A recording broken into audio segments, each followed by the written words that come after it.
سرکار دو جہاں کا بسمillahirrahmanirrahim۔ السلام علیکم، میں ہوں مسز کوثر اور آپ دیکھ رہے ہیں یوٹیوب چینل مسز کوثر چینل۔ تو دوستوں اور شاگردوں، طالب علموں، میں جو ہوں محسن انسانی صلی اللہ علیہ وسلم کی آج چھٹی کڑی پیش کر رہی ہوں۔ ہم اپنے نبی، اپنے آخری نبی حضرت محمد مصطفیٰ صلی اللہ علیہ وسلم کو دل جان سے اپنا محسن انسانیت مانتے ہیں، کیونکہ انہوں نے ہمیں ماں باپ کے ساتھ حسن سلوک کرنے کا حکم دیا ہے اور بتایا کہ والدین کی خدمت میں ہی اللہ کی رضا ہے، اور اولاد کی بہترین تعلیم و تربیت کا حکم دیا کہ ایک اچھا معاشرہ ہی بہترین نوجوان بناتے ہیں۔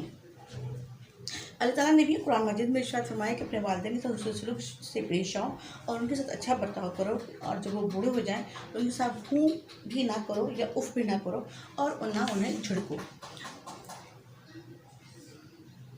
نبی کریم صلی اللہ علیہ وسلم کی بھی یہ حدیث بہت مشہور ہے کہ جنت ماں کے قدموں میں ہے۔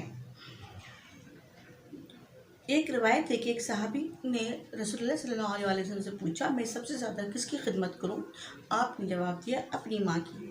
صحابی نے دوبارہ دریافت کیا، نبی پھر کس کی؟ آپ صلی اللہ علیہ وسلم نے فرمایا، اپنی ماں کی۔ تیسری بار بھی آپ صلی اللہ علیہ وسلم نے یہی جواب دیا۔ صحابی نے یہی سوال پھر دہرایا تو آپ صلی اللہ علیہ وسلم نے فرمایا، اپنے باپ اور پھر دوسرے قریبی رشتہ داروں کی۔ لہٰذا ہمارا فرض ہے کہ ہم اخلاقی اور دینی طور پر اپنے والدین کی دل و جان سے خدمت کریں، ان کا ہر حکم خوش دلی سے بجا لائیں اور اس بات کو یقینی بنائیں کہ ماں کا درجہ باپ کے درجے سے 3 درجہ زیادہ بڑا ہے۔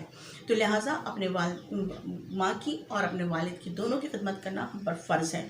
یہ بات گوگی بہت پرانی ہے اور بہت پرانی حدیث ہے، سب کی سنی ہوئی حدیث ہے، لیکن اس پر عمل شاید آج کل بہت کم ہو رہا ہے۔ مجھے امید ہے کہ انشاءاللہ تعالیٰ جو ہے آپ اس پر عمل کریں گے۔ اس کے اللہ حافظ۔